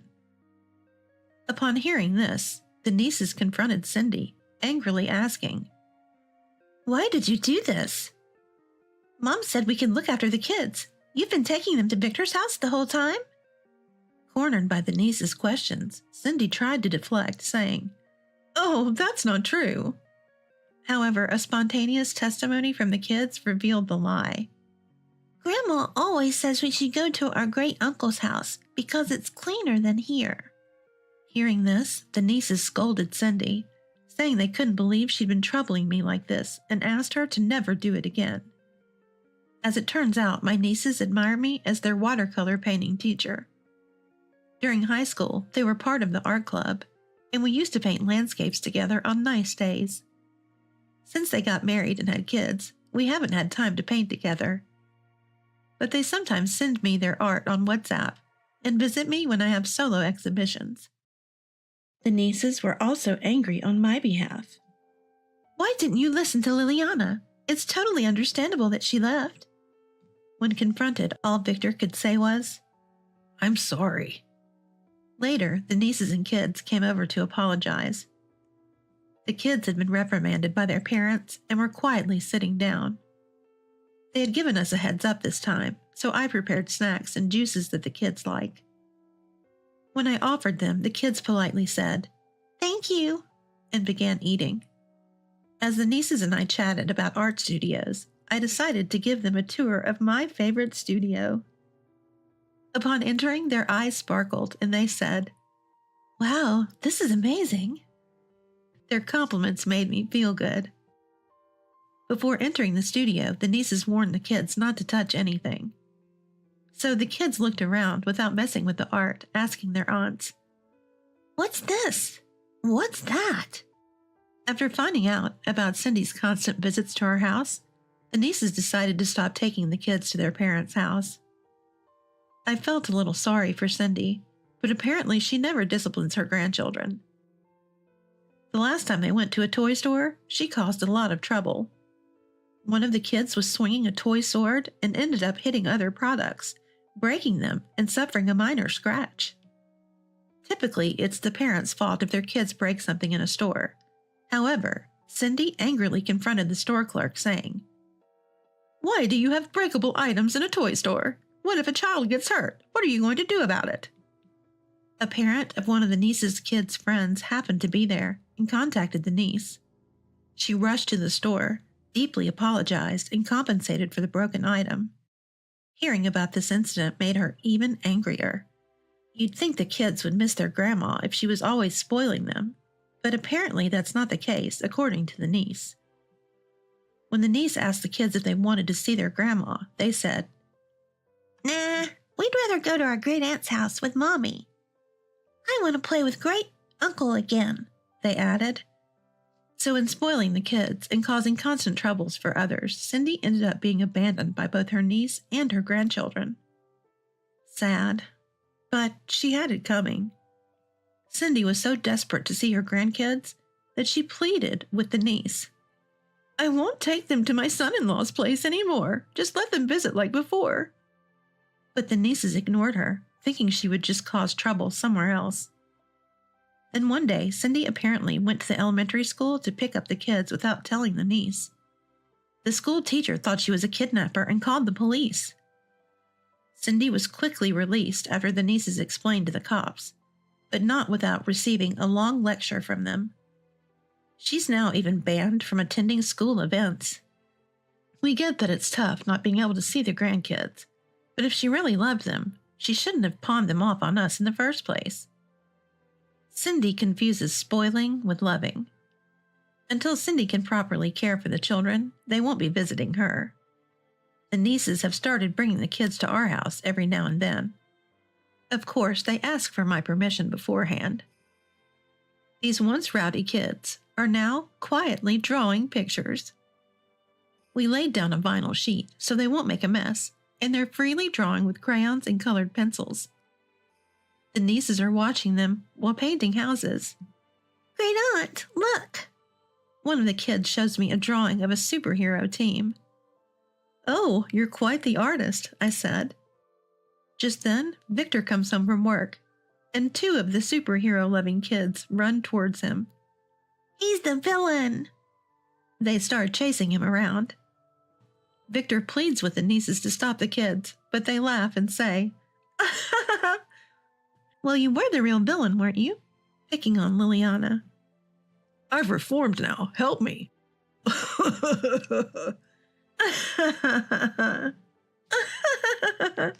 Victor and the nieces and I share a laugh. We don't know if we'll ever have our own grandkids, but thanks to these children, we're getting plenty of practice, and Victor won't be playing the villain anymore. So you're saying the reservation isn't in the system? These were the words from the hotel manager where I had made a reservation to celebrate my mom's retirement. What? I definitely made a reservation. I showed the manager my reservation confirmation screen. The manager smirked and retorted, "Could it be from a fake site? We have been getting a lot of people who say that and try to stay. Maybe your reservation is at the lower end B&B next door?" But then, Mom quietly mumbled something. "My name is Rosie, a 40-year-old housewife. I live happily with my husband Walt, who's the same age as me, our 7-year-old daughter, 4-year-old son, and my mom. My father passed away from illness when I was young, according to what Mom told me. I hardly have any memories of my dad, but I never felt lonely because I had my grandparents close by. Mom worked hard to raise me. This year, Mom retired after more than 40 years of working at an elementary school. Up until now, it was difficult to align our family vacations with Mom's and my husband's schedule. Now that Mom is retired, we can plan family trips around my husband's long holidays. However, right after Mom's retirement was during spring break, a busy season filled with graduation trips, making it hard for Walt to take time off. That's because Walt works for a travel agency and is busy when everyone else is on vacation. However, for this summer vacation, Walt took a 3-day leave for Mom. We made a reservation at a luxury hotel that Mom had always wanted to visit. The kids kept asking, how many more sleeves until the trip? As if they were waiting for Christmas. Mom was thrilled to finally go to the luxury hotel she had always admired. It was a trip the whole family was looking forward to. Little did we know that it would turn into an unbelievable journey. Time passed, and the day before the trip arrived, we did a final check on our clothes and luggage, lining up our travel bags at the doorway. I went to the bedroom planning to go to sleep, but Walt couldn't contain his excitement. Let's fully enjoy our 2-night, 3-day trip. First, let's go to that place. He just kept talking from the bed. Tomorrow, Walt will drive us to the tourist destination we have planned. If you keep this up, you will be too excited to sleep, I said, finding his enthusiasm cute, and encouraged him to go to bed. Walt was still mumbling to himself, eager for tomorrow to come, so I played some sleep-inducing music on YouTube to help him sleep. It worked like a charm. He fell asleep, leaving me amazed that such music could actually make someone sleep. As for me, I can't sleep with noise, so unfortunately, it didn't work for me. I was planning to leave the house at 9 a.m. the next morning, so I had set my alarm for 6 a.m. When I turned it off, I noticed my husband wasn't beside me in bed. My husband, who rarely wakes up before me, was already up. Half asleep, I rubbed my eyes and headed to the living room. There, my husband was freshly shaved, his hair styled, already dressed, and making coffee. I was genuinely surprised. Hey, Rosie, good morning. Want some coffee? You think mother-in-law will have some when she wakes up? My husband was noticeably excited. Yeah, thanks. Mom said she would be up around 6 a.m. to get ready, so she should be waking up soon. I responded, still a bit surprised. Soon after, my mom woke up and enjoyed the coffee my husband had prepared. I was planning to wake the kids up at 7 a.m., but they were up by themselves around 6:30 a.m. I had only ever seen them wake up this early for summer break yoga classes. It made me realize just how much they were looking forward to this trip. We ended up leaving an hour earlier than planned because we were ready so quickly and the kids were urging us to go. We skipped breakfast and grabbed some snacks on the way, stopping multiple times at rest stops for bathroom breaks and to look at some souvenirs even though it was early for that. As we got closer to our hotel's check-in time, we arrived at what was to be the highlight of our day, a high-end hotel. We unloaded our luggage from the car and the kids carried their bags towards the front desk. The receptionist welcomed us. At that point, I said, "Hello, we're staying for 2 nights and 3 days," and proceeded to check in. However, the staff member's expression changed and they walked into what seemed like a back office. When they returned, it was a different person who delivered shocking news. "I'm the manager of this hotel. I apologize for the inconvenience, but we don't have a reservation for you." He politely apologized. My thoughts froze for a moment. Even as the manager was apologizing, I could tell he was smirking. Despite my protest that we did have a reservation, it seemed like my words weren't getting through to him. "So I'm telling you, we don't have your reservation," he responded, becoming visibly frustrated and raising his voice. "If you are going to say that, look at this, we do have a reservation." Showing my reservation screen, I confronted the manager. Yet, shockingly, the man responded, "Isn't this from a fake website? We have been seeing a lot of these. Is your reservation for the less fancy B&B next door?" He smirked, making a shooing gesture, and retreated into the staff room. I felt humiliated, unable to say anything more, and hung my head. Shortly after, my mom disappeared from the front desk, but not before saying loud enough for the manager to potentially hear, "This hotel's a joke." So Mom grabbed her grandchildren's hands and said, "Let's just leave this place." We walked out of the luxury hotel.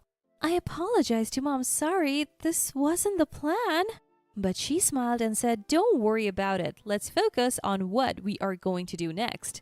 My husband, having observed our exchange, suggested, "Let's go back to the car for now." You could sense the kids becoming uneasy, wondering if we would even have a place to sleep. Should we start calling around to find another place? But it was peak vacation season. Every hotel was likely booked solid. That's when I recalled what the luxury hotel manager had offhandedly mentioned. The B&B next door. I looked around, but there was no such building. I did a search for local hotels, and one option appeared. With a sense of dread, I made a call. "Is it possible to stay at your place tonight? The owner of the neighboring B&B gladly welcomed us. We drove over. It was actually a 10-minute drive away. At first glance, there was no eye-catching sign, but a closer look revealed the word hotel at the entrance. There was a large vacant lot in front of the B&B serving as a parking area. Despite our last-minute arrival, a lavish dinner was prepared for the whole family. We had our meal and the spa was just as luxurious as the previous hotel. Mom exclaimed, "I am glad they turned us down. This place feels more like home, has plenty of rooms, it's clean, and the food is delicious. It's no different from a luxury hotel." The B&B owner heard this and smiled. "Thank you. We call ourselves a B&B, but we are actually registered as a hotel." And when we brazenly asked if we could stay one more night tomorrow, he again said, "Please, feel free to stay as many nights as you like." Later, as our family of 5 relaxed in our room, my daughter, who had been playing games on my phone, handed it to me. I wondered what was going on as I kept getting multiple missed calls, clearly not the time for gaming. Checking the numbers, it turns out the calls were from the luxury hotel we had just been kicked out of. Voicemails had been left every time, so I decided to listen to them. The calls were from the manager. "Hey, Rosie, can you come back? Please, come back right now." This was the first voicemail. The name Rosie gave me the chills. The next message went like this. "Rosie, it's me, Vic. Please, if you don't come back, my dad might fire me." It was late and I had had a drink. I had zero intentions of going back a 10-minute drive away. So I called the luxury hotel to confirm. First, the receptionist answered, but as soon as I verified the missed calls, the voice on the other end changed. "Rosie, it's me. Don't you remember? From college." It was Vic, the manager. I had totally forgotten about Vic.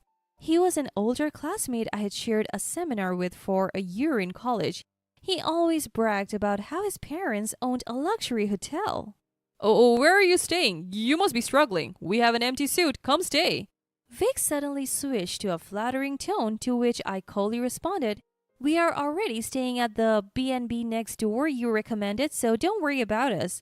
But this guy wasn't one to give up easily. "I'll come over. Just hear me out." He pleaded on the phone, but I declined, not wanting to cause any trouble at the B&B. Still, Vic appeared in the middle of the night. Fortunately, the B&B owner shooed him away, saying, "What are you doing here at this hour?" I heard about it during breakfast the next day. Did I do something unnecessary? I thought to myself. There was no doubt that I hadn't. If anything, I felt sorry for the inconvenience. After breakfast, we headed to our second-day destination. Fearing Vic might ambush us in front of the B&B, I was relieved nothing happened. Given the nature of the voicemails, I couldn't believe he would let it go so easily. We were cautious, making sure an adult was always with the children. Then, Vic called again. Annoyed by his persistence, I left the kids with my husband and headed to Vic's hotel with my mom. Once there, Vic began to apologize profusely.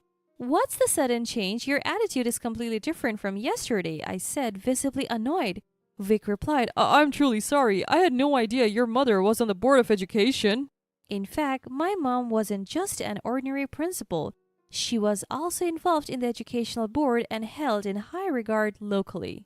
When asked why this happened, Vic confessed he had recognized me as his college junior and presumed that a fatherless poor family had arrived, hence intentionally lied about no vacancies.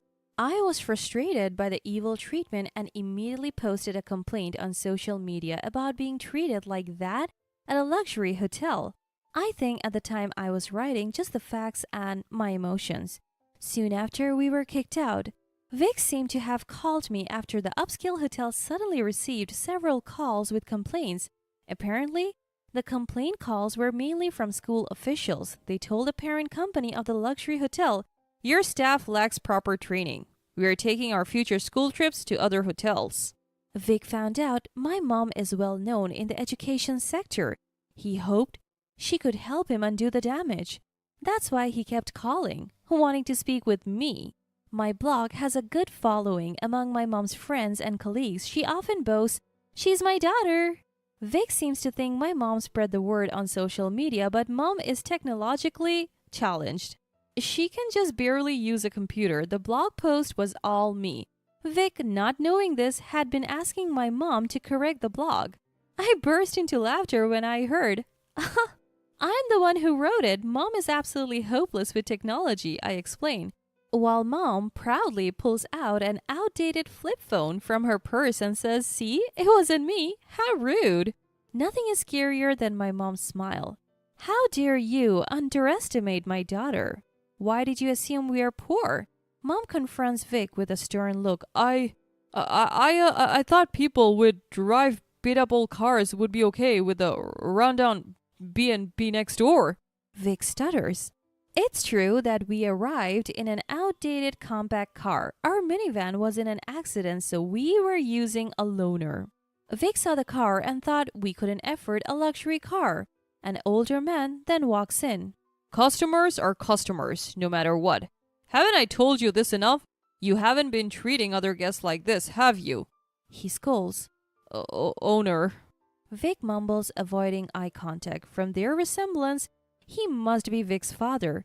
The owner starts shouting at Vic, who shouts back, but this is a fatherless family. A single mom has to be poor. They shouldn't be staying at a high-end hotel like this. The owner interrupts. You fool! The only one tarnishing our hotel's reputation is you and your discriminatory behavior. You're fired. The owner seems like a nice guy, but he is terrifying when angry. I can't believe Vic came from such a decent person. We are on vacation, so we'll take our leave. We don't want to waste any more time on this, I said, pulling Mom away.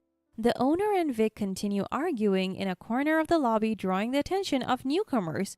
Moreover, it was time for more people to check in, so people passing by the place were looking at them to see what was going on. Later, it turns out there were other discriminatory staff. They were all fired. Still, people who read my blog confirmed this wasn't an isolated case. The hotel's reputation tanked. Eventually, the hotel went under and had to shut down. Furthermore, the reputation of the group hotels in other areas also began to plummet. On the flip side, though not exactly as a replacement, the neighboring B&B started to thrive. The return of customers was largely due to the fact that I included the B&B in my blog. The owner of the neighboring B&B told me, thanks to the article you wrote, our struggling hotel has come back to life. Thank you, expressing their gratitude.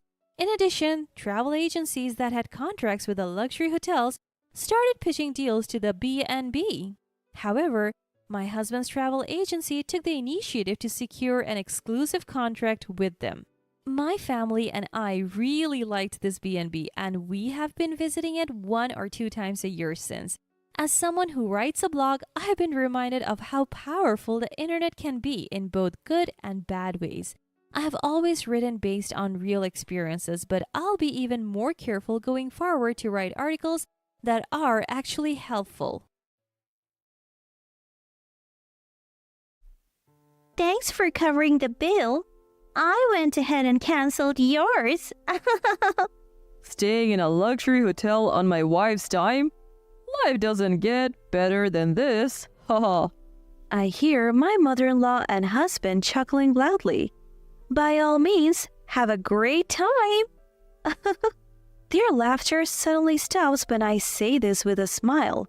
You're weird. Don't you realize we tricked you?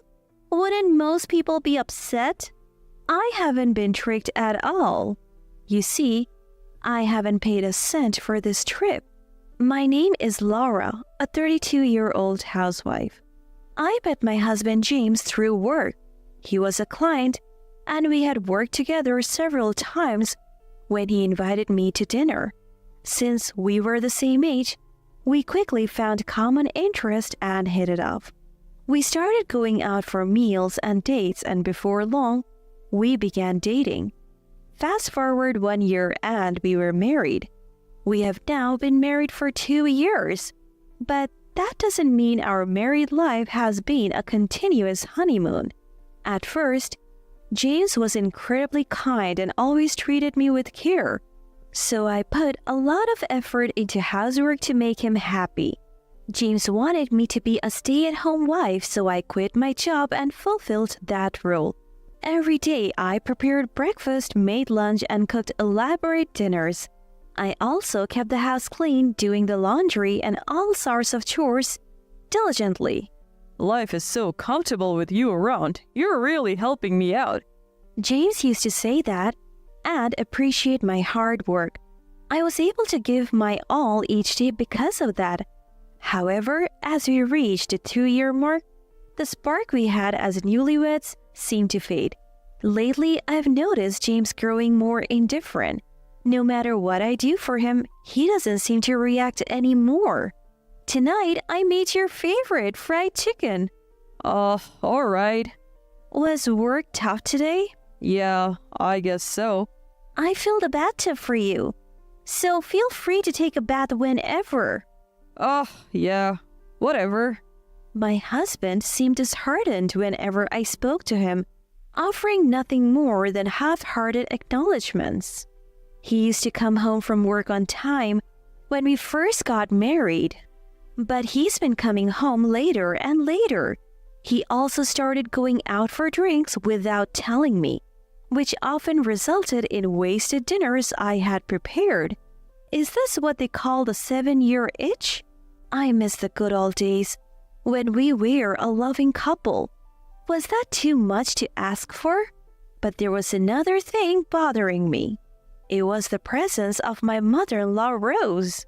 Ever since we got married, she has never been fond of me, always finding a reason to complain. You are so plain. Can't you wear something more colorful? You probably can because your face is plain too. The food you cook is bland and not even tasty, just terrible. I seriously questioned her character, wondering why she was so mean. Whenever we visited my husband's parents, she would bully me and badmouth me endlessly. After 2 years of marriage, she started bugging us about having a grandchild. How can we start a family under such pressure? Yet, she relentlessly pushed me to have a child. My father-in-law did nothing about his wife's bullying. It's like he found it too troublesome to intervene. My husband also turned a blind eye, offering me no protection. I was devastated. I at least wanted my husband on my side. Feeling utterly lonely, I felt unwell one day and went to the doctor. You're pregnant. What? I was shocked, to say the least. I had no idea I was pregnant, but I was thrilled. Having a new family member on the way with my husband filled me with joy and hope for the future. I couldn't wait to share the news with my husband when he got home from work that day. Really? Even my usually indifferent husband was wide-eyed. He was overjoyed when I nodded. Yes, I'm going to be a dad. Thank you, Laura. Yeah. I was happy that my husband seemed interested in me again after a long time. Both my father-in-law and mother-in-law were also happy about the new grandchild, and they were exceptionally kind to me. Since my family lived far away, my mother-in-law frequently came over to help me during my pregnancy. My husband told me not to overexert myself, and I felt as if the kind husband I knew had returned. However, this happiness was short-lived. The turning point came when I shared the baby's gender. When I told my in-laws that the baby would be a girl, my mother-in-law looked very disappointed.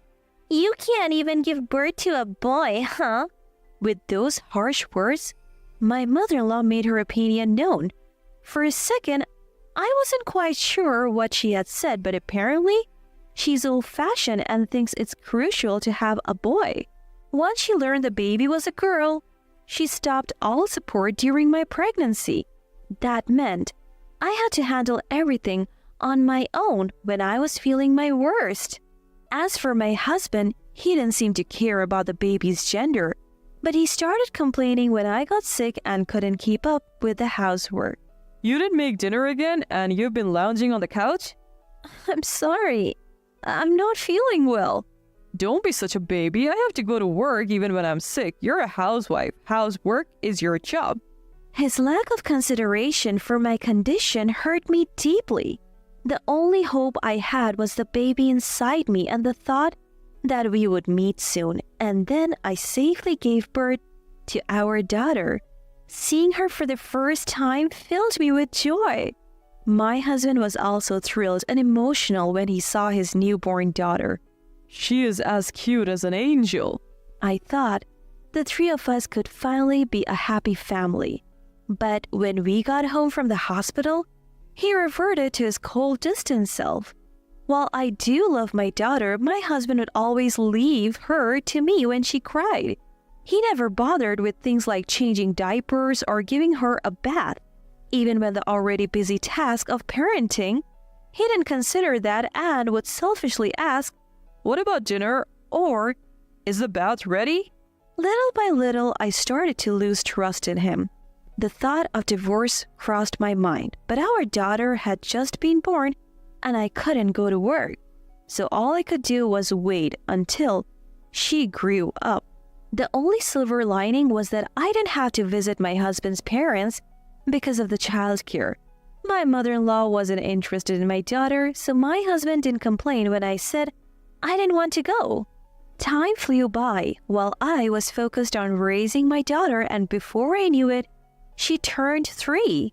As she started talking, my husband became more interested in her.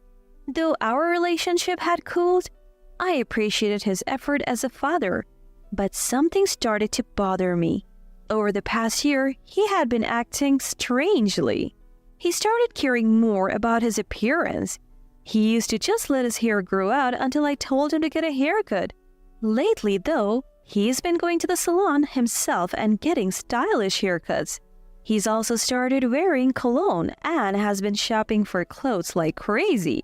I wouldn't mind if he just took an interest in fashion, but he's always so restless. And he's been spending more time on his phone lately. Is he cheating on me? So I started watching him more closely. One day, while he was in the bathroom, his phone was left on the table and it dinged with a new message. I was shocked when I saw the message on the screen.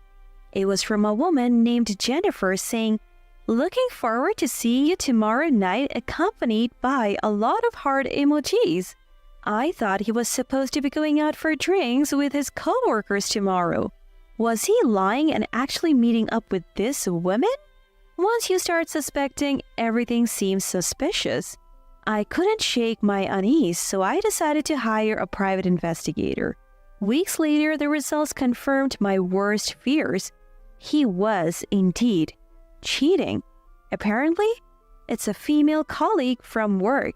No matter how strained our marriage has been, crossing that line is unforgivable. I started preparations for a divorce. I hired a lawyer and even began searching for a job to support my daughter after the divorce. Out of the blue, he proposed a family vacation. How about we take a trip for Dad's 60th birthday? Sure, have a great time.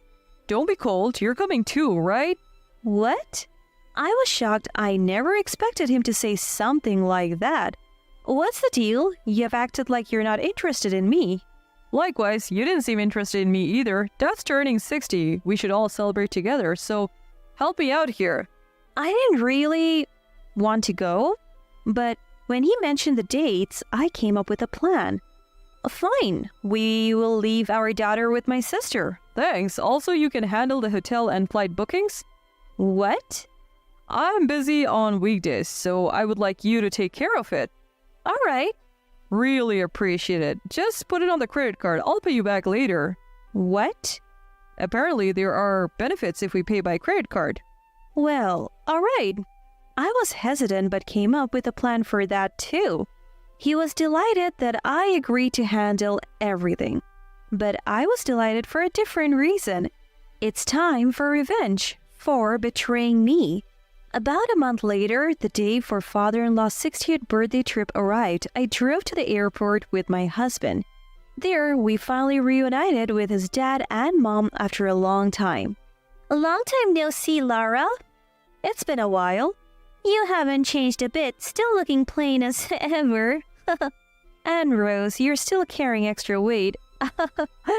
As I say that, the expression in my husband's family goes stiff. What the heck? You can't just say that, how rude. You need to apologize to Mom. Will Rose apologize to me for calling me plain? Why would I apologize? I just stated the facts. So did I.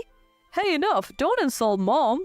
At this point, I had nothing to lose, so I wasn't hesitant to pick a fight with my mother-in-law. Oh, could it be that you're not overweight but actually pregnant? You look about the same size as when I was pregnant. My apologies for the mistake. What's wrong with you? We haven't seen each other in ages and this is how you talk to me? And you can't even have a son? I really could care less if you call me useless, but for the record, I'm not showing like you are, Rose. I keep provoking her and my mother-in-law storms off saying, I can't stand to look at your face anymore. My husband says, Cool it. Take some time to clear your head. And walks away with his parents. With a few hours to kill before the flight, they probably went to some cafe. I was relieved to have some time to myself, so I hung out at a coffee shop. Then my husband texts me. Come to the gate soon. When I arrive, I see my mother-in-law leaning on my father-in-law. What's going on? I ask my husband. She got dizzy from being so angry at you. He says, Could you get some motion sickness pills? She might get sick on the flight. Right now? Won't we miss the flight? We're fine. I'll watch your bags. Go get it. All right. I step away suspicious. Understanding they were up to something, I moved just out of sight and then went upstairs to observe my husband and his parents from the second floor. Sure enough, my mother-in-law immediately moved away from my father-in-law and was cheerfully chatting and laughing with my husband. Faking it, huh? My husband and his parents then left my bags right there and headed for the gate. I quickly went back to collect my bags. Can't just leave them, they'll get stolen. A few minutes later, my husband called me. I answered the phone while watching them disappear through the gate. Where are you? We decided to go without you. What? It's what you get for disrespecting Mom. My mother-in-law grabs the phone. Thanks for the payment. We canceled only your ticket. Staying in a fancy hotel with your money will be so sweet. I heard my mother-in-law and husband burst into loud laughter. They probably never intended to bring me along in the first place. Well, I never planned on going either. Enjoy yourselves, alright? When I said that with a smile, their laughter suddenly stopped. You're strange. Don't you realize we tricked you? Shouldn't you be upset? No tricks here. I didn't pay a dime for this trip. What? I heard my husband's voice, probably because they had the call on speaker. What's going on? Explaining would be a hassle. So I'll tell you later. Bye. I said that and hung up the phone. Then I immediately left the airport and hit the road. I headed to the new rental condo I had secured. Boxes were already there and my sister and her husband were waiting for me. While I was at the airport with my in-laws, they had moved all my belongings for me. I was beyond grateful, especially since they also took care of my daughter. Once we started unpacking in the new place, we were done in no time. As a thank you, I took my sister and her husband to a steakhouse and we all enjoyed a nice meal. My husband kept calling, but I ignored it. The next day, he called again around noon, so I finally answered. Hey, were you lying yesterday? I enjoyed a suit in your place. Sure, why wouldn't you? It's already paid for. What? What are you saying? I changed the account where my credit card payments get drawn from to our joint account. And I moved all the money I put in there to my own account. So what does that mean? Basically, the trip was paid for with the money you put in that account. What? So I paid for it? Yes, exactly. You have got to be kidding. How much did it cost? Plane tickets and all, maybe around $5,000 for 4 adults. Why 4? Only 3 of us went on the trip. Last-minute cancellations don't get refunded, you know. My husband was speechless over the phone. Why would you do this? Do you hate me? It's not about hate, it's just a little payback for the man who cheated. What? I have evidence of your affair, just so you know. He gasped in disbelief. Prepare yourself for a divorce, alimony, and child support. You can't be serious. You brought this on yourself. From now on, we'll communicate through lawyers. I said that and hung up on him. After that, I hired a lawyer to handle various procedures. The divorce went through smoothly, and I got compensation from my husband and his affair partner. I switched the credit card payment back to my account after the travel expenses were paid. Of course, I'm also demanding child support from my husband. It seems he couldn't cover the payments with his own earnings and savings, so he borrowed money from parents-in-law. Parents-in-law also apparently drained all their savings by covering their son's debt. Now, my husband has moved back in with his parents and they seem to be living a poor life together. Serves them right. I have no intention of letting my daughter meet her ex-father, and I haven't told him where we have moved. Marrying such a terrible man is regrettable, but I'm grateful for the opportunity to have met my daughter. From now on, I plan to live happy days just with my daughter. Her looks aren't too bad, I guess. She's not a beauty queen, but she doesn't fade into the background either. When I first visited my boyfriend Kevin's house for a family meeting, his mom, Emily, didn't waste any time critiquing my appearance. We had barely said hello. This was my first time meeting Kevin's parents. My name is Mia. Though we'd only been dating for 6 months, Kevin, who's 33, is 2 years older than me. I'm 31, so we're both at an age where marriage wouldn't be out of the question. I had naturally begun to think about marrying Kevin, and 3 months into our relationship, I introduced him to my mom, but I hadn't met his family yet. That's why I started to worry that maybe he was just toying with me. Kevin graduated from a top-tier university and is a high achiever at work. On the other hand, I'm just your average office worker. Kevin was the one who made the first move. He said he fell for me the moment he saw me during a meeting at my office. He gave me his business card and really went out of his way to win me over. Once we started dating, I found out that Kevin is both thoughtful and kind. But he's not a pushover. He's a genuine sportsman and really good-looking. He has a lot of friends and is quite popular with the ladies. Why hadn't such an awesome guy dated anyone before? He could have easily been married to a beautiful woman by now. Curious, I asked Kevin why that was. Apparently, his overly doting mom was the reason. It seems that Emily, Kevin's mother, has been consistently hostile toward all his previous girlfriends. So Kevin told me, My mom is just nuts, okay? and he's been reluctant to introduce me. I love you, Mia, and I want to marry you right away, but it's obvious she'll oppose it. She might even verbally abuse you to break us up. Is she really that bad? But you shouldn't call your own mom that woman, you know? When I gently cautioned him, Kevin shook his head. It's not for my sake, but hers. She's not happy unless she's number one. She believes she's always right and that everyone else should just fall in line. I've come to think of her as a different species. I couldn't believe that Kevin could feel so strongly against his mom. Doesn't your dad say anything? In my family, it was just my mom and me. My dad died of an illness when I was young, so I really don't know what it's like to have a dad. But I wondered why Kevin's dad would allow someone his son described as nuts to act this way. Kevin sighed. Dad has just given up. He says she used to be reasonable when they first got married, but became more self-centered over time. Now he's just happy if she doesn't interfere with his work. Oh, I see. I replied, but I still couldn't fully believe it. Based on my own mom, I thought that toxic parents like this were only in movies or shows. But the moment I met her, I felt what Kevin described as completely insane.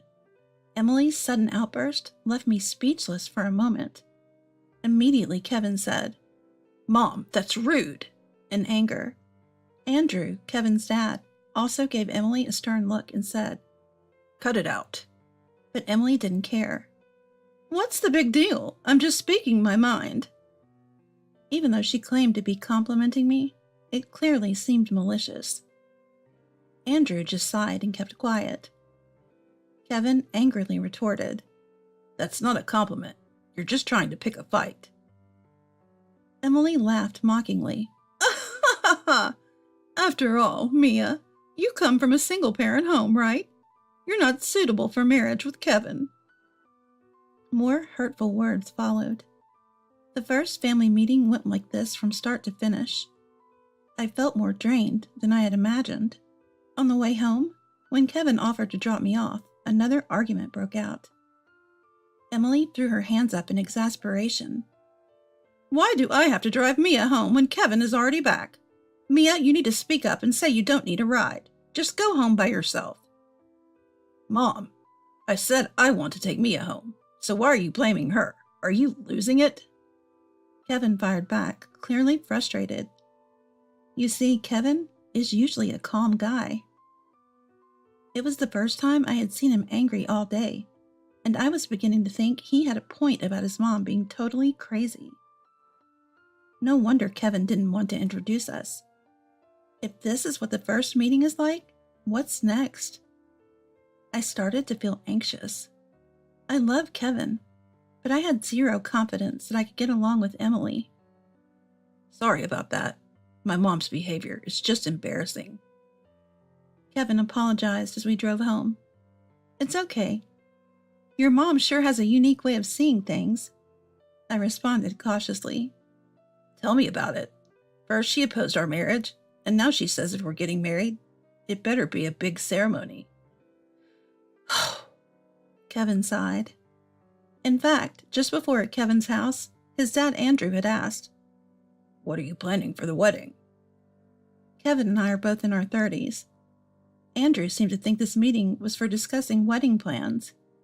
In light of Kevin feeling embarrassed about his over-the-top mom, I proposed, maybe we can skip the wedding ceremony altogether. How about just taking some photos with both our families? As a last-ditch effort, I added, given the times, having a big ceremony might be risky. Kevin quickly agreed. Right. These days, many people opt for smaller, family-only weddings. Times have changed. Andrew chimed in. If Mia is okay with it, then so am I. Kevin seemed on board with the idea. Just when it looked like my suggestion would go through, Emily, for some reason, was adamantly against it. No way! Are you trying to tarnish our family's reputation? You can't skip important life rituals. Both of you lack common sense, she shouted, glaring at me. Emily was relentless. Marriage involves two families, not just the couple. A wedding ceremony is a way to gain approval from extended family and friends. It's a requirement for your marriage to be recognized. Despite our reservations, we ended up planning a grand wedding, driven by Emily's family honor and reputation arguments. Now the guest list included not just close family, but also Kevin and Andrew's colleagues, business contacts, and distant relatives. But here's the thing, my family isn't that big. We never planned to invite distant relatives, so there was a notable difference in the guest count between the groom's and the bride's sides. Looking at the guest list, Emily smirked. Oh, Mia's family is small, and it doesn't seem like you have anyone significant in terms of career. Clearly, she just wanted to make me feel inferior. The big day finally arrived.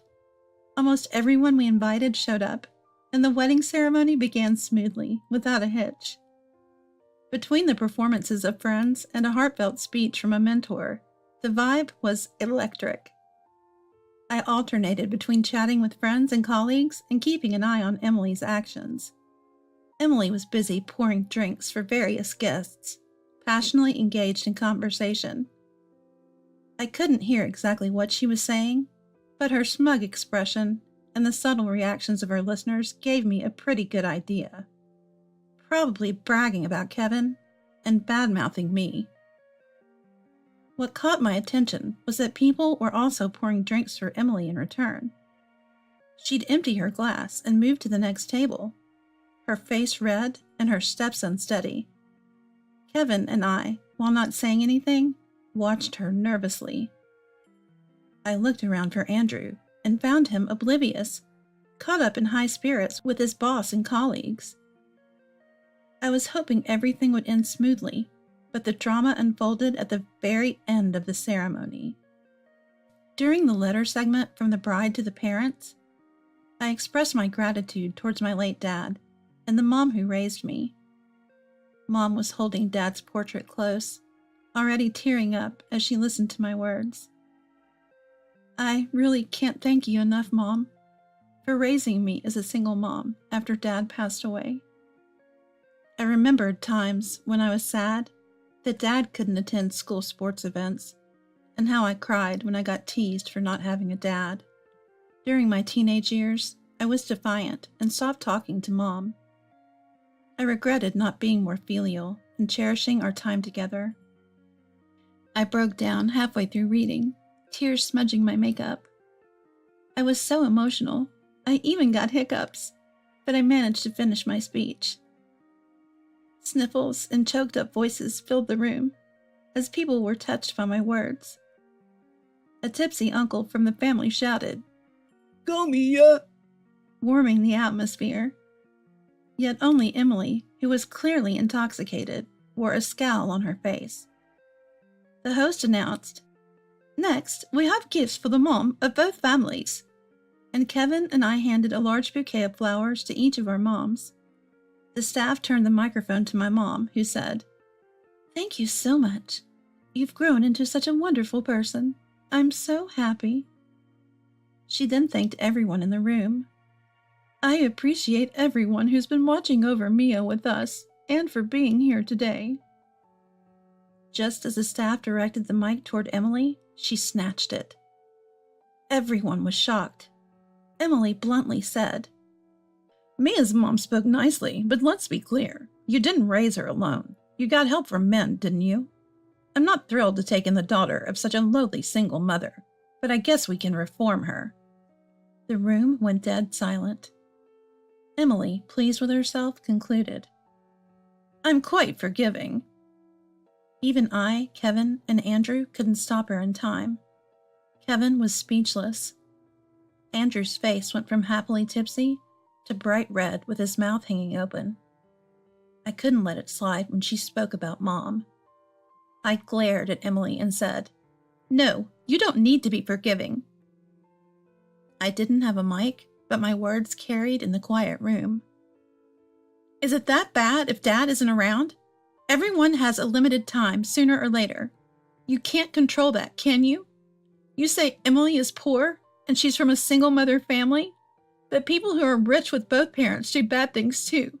We've lived our lives honorably without any shame. We don't need your acceptance." Emily turned to the crowd and said, "See, this is what I mean. Everyone, do you get it? Daughters of single mothers have tough personalities. It's really troublesome to have to re-educate them." Andrew yelled, "Why would you say something like that now? Are you stupid?" "What the heck is that? That's terrible." One of my friends ignited the conversation, and the rest of the guests started murmuring, "What's wrong with her? I feel sorry for Mia. Doesn't she feel embarrassed?" Emily seemed surprised by the reaction from the crowd. It wasn't what she expected. Slowly, her face showed signs of confusion, but even with icy glares from others, Emily didn't back down. "I said it for the sake of our family's honor," Emily insisted. Kevin sharply interjects, "Don't lie about doing it for the family, Mom. You're just looking out for yourself. Neither Dad, Mia, nor I ever cared if Mia had a father or not." Andrew joins in. "Not having a father isn't a child's fault. It's not Mia's fault. Even in normal families with both parents, there are messed up people like you." He glares at Emily. Stunned by the intensity from both Andrew and Kevin, Emily hesitates but tries to justify herself. "But surely a daughter without a father can't turn out well. I can't bear to think of sweet Kevin struggling because of it." Andrew loses it. "That's it. We're getting a divorce. Are you kidding me? Aren't you embarrassed by how senseless and drunk you are? Our company's CEO and clients are here, even Kevin's boss. Are you trying to ruin our careers?" Emily is blindsided by Andrew's call for a divorce. Sorry, so sorry. She immediately apologizes deeply. I'll get along with Mia and her mom from now on. Andrew, please no divorce. Mia, say something. I reject her. No way. You've looked down on not just me, but also my mom. Why would we suddenly support you now? Kevin adds coldly. Exactly. There's no going back after causing such a scene. What's lost is lost. My mom, who has been watching all along, sighs. She tenderly touches a picture of my late dad on the table. My husband would have wanted to be here. He would have hated to hear Mia called a child without a father. He'd want to be at his beautiful daughter's wedding, wouldn't he? Family isn't a given. It's a blessing. Kevin's mom, you've destroyed that yourself. I hug my mom, and Kevin stands beside me. Facing the crowd, Kevin declares, It's clear who's the more respectable mom. My family is Mia, and the woman who raised her to be who she is. He looks at Emily. Mom, thanks for raising me, but don't disappoint me anymore. Emily is stunned, frozen in place. Applause and warm cheers fill the room. Don't let a toxic parent bring you down. From the crowd's reaction, Emily seems to realize she's beyond redemption. When you act like a decent human being, you don't ruin your son's wedding, Emily, I said softly. Unable to hold back any longer, Emily burst into loud sobs.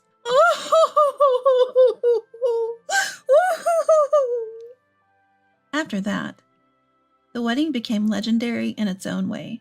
The story spread from the guests to my workplace, making me a bit embarrassed for a while. However, most people just laughed at Emily's ridiculous behavior and sympathized with me. Andrew quickly hired a lawyer and filed for divorce from Emily. Due to her daily imprudent behavior and excessive spending, he managed to significantly reduce her share of the assets. Emily was kicked out of the house and appears to be living a miserable life in an old apartment.